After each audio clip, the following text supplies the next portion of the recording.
Pardon my plea. It's exactly what I would say if I wasn't here freezing my balls off.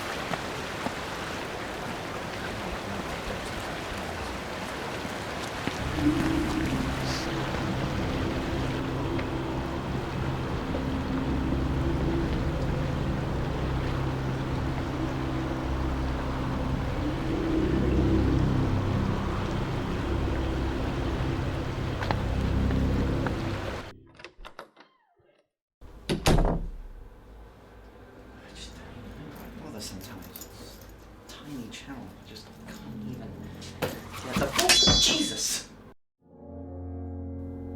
How did you get in my house? Who are you? Ninja. I could tell that much, but who are you? Ninja.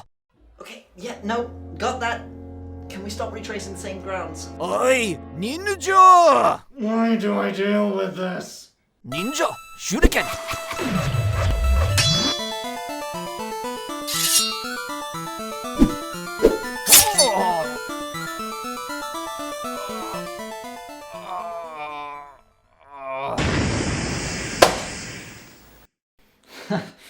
And Mum told me not to play with knives. Guess she'd still have her eye if I'd listened. What's this? Looks like he left a game behind. Huh. I-Ninja. Oh.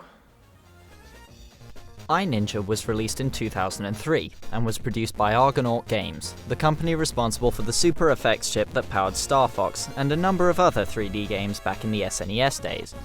The game was a 3D action platformer and was reasonably well received by critics.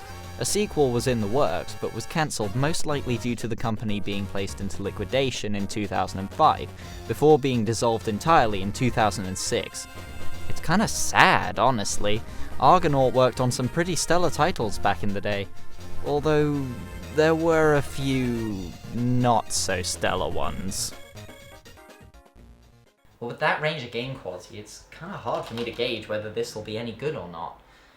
So, I guess there's only one way to find out. This is I-Ninja. The game begins with a cutscene showing the main character, innovatively named Ninja, sneaking about in the middle of this open canyon to rescue his sensei from these terrifying, deadly T-pose creatures.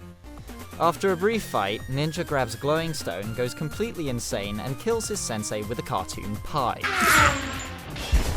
Ghost Sensei then goes on to tell him how Odor and his Ranks army are trying to collect the Rage Stones. So for the most part, the story is pretty generic stuff. But honestly, the animation quality for the cutscenes really wasn't leading me to expect much. The characters are so floaty that they move like paper aeroplanes, and the dialogue is pretty cringeworthy. Master, you're dead. Your grasp of the obvious astounds. It wasn't my fault. Moving along though, the game throws us into the first world, Robot Beach. Sensei gives us a quick briefing, and the first level begins. So right from the beginning, we have access to a majority of Ninja's moves, from the platformer standards, like double jumping and hovering, to wall running, wall jumping, grinding, and grappling. The controls for the game are actually pretty good, being both simple and responsive. Ninja has a pretty good weight to him, and it actually feels pretty satisfying jumping all over the place, which, being a platformer, is kind of an important part of the game. Speaking of, the platforming is actually pretty solid. The platforms are all spaced pretty well, and always allow just enough leeway that you don't need to worry about falling off the edges. The parkour elements, such as grinding, chaining, and wall running, are all textured in a way that makes those elements obvious, and are combined with the platforming in a way that makes the game flow nicely. The addition of speedy half-pipes and hairpin turns, which rely on your grappling skills, also help to give a real sense of momentum to Ninja's movement. Combat is another staple part of the game, with the enemy spawners also functioning as doors, which can only be opened by killing all of the enemies from that respective spawner. This is one of the areas where the game falls a little short. The enemies in I-Ninja mostly consist of these basic soldiers, with differing ranks based around their attack speed and HP. The enemy spawners rarely send anything other than these basic enemies at you, and while this doesn't seem like that much of a deal, this quickly becomes repetitive. Due to the lack of a proper combo system, combat generally ends up being a simple affair of mash attack button until the enemy is dead. On the rare occasion that the enemy blocks, this can be countered by performing an uppercut slash, and then performing the same combo in midair. There are other moves you can use such as shuriken, spin attacks, and a diving slash attack, but a majority of the time, these moves leave you so open that they really aren't worth the risk. Other enemies are also fairly basic. Weak rangers which run when you get close, bulky beetle-like monsters which do little more than act as damage sponges, and these really annoying robots that curl up if you get too close to them. But due to how slow fights against these enemy types are, they really break up the pace of the game too much, and just feel like a chore to face. However, dotted about some of the levels are these helmeted mini-boss enemies. Fights against these guys are done one-on-one in anime-inspired mid-air battles. Whilst in mid-air, jumping is replaced with dashing, and spin attacking is replaced with charging slash.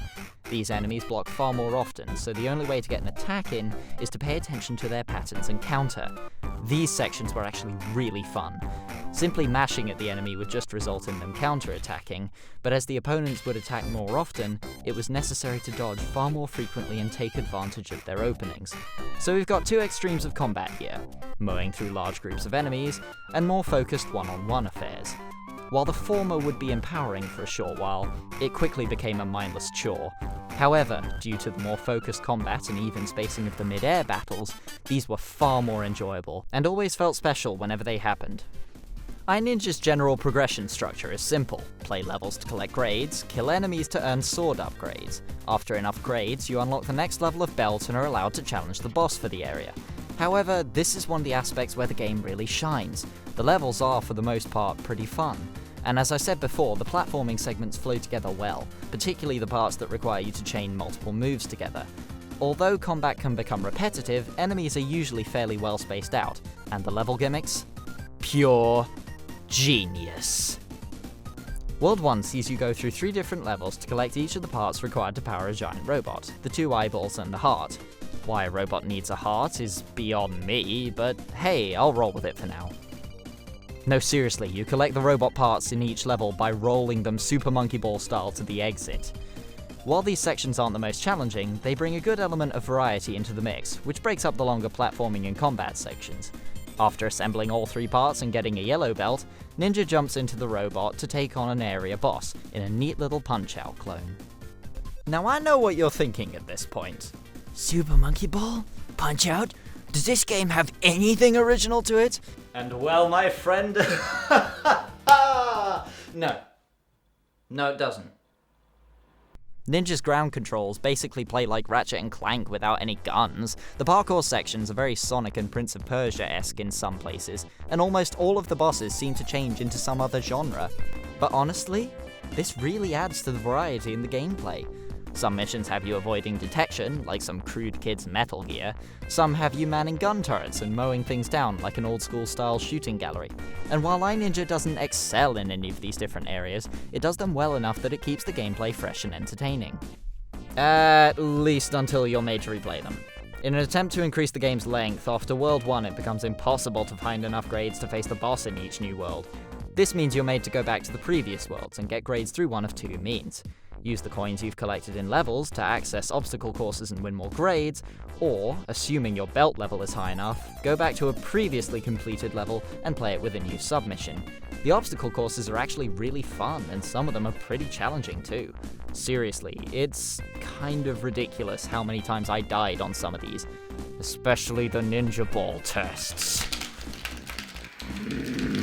Submissions, however? Oh god, why? These missions tend to stick to 3 main types: time trial, find the red coins, and kill all the enemies. The time trials aren't so bad, and they make sense considering the fast pace of the platforming, but the other 2 just slow the game down way too much. Are you having fun combing the same area over and over for that one enemy you missed? Are you?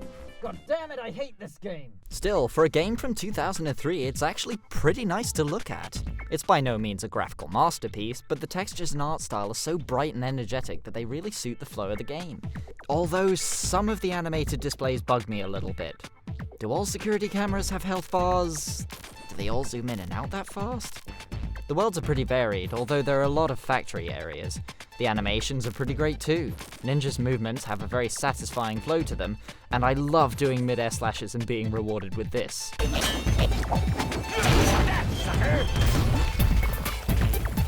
I say, sir, you must be having a splitting headache. The soundtrack's pretty catchy too, with every level essentially being a remix of the main theme, but with just enough variation that it doesn't get annoying. The sound design is pretty great too, although some of Ninja's quips get a little annoying hearing them for the 50th time. In your face! That's gonna hurt! Eat steel! Oops, was that your head? The blade is cold! Yes! But overall, I had fun with I-Ninja. It's by no means the best platformer ever, and if you want to play games for their story, I'm afraid there really isn't that much of one. But it's still an absolute blast to play.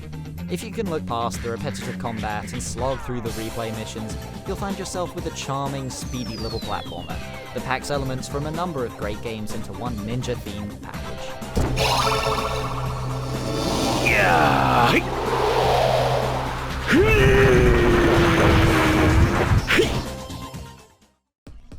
Hey everybody, thanks for watching. If you enjoyed this video, feel free to subscribe to my channel, follow me on Facebook and Twitter, and if you want to have a look at some more videos, why not check out my previous review?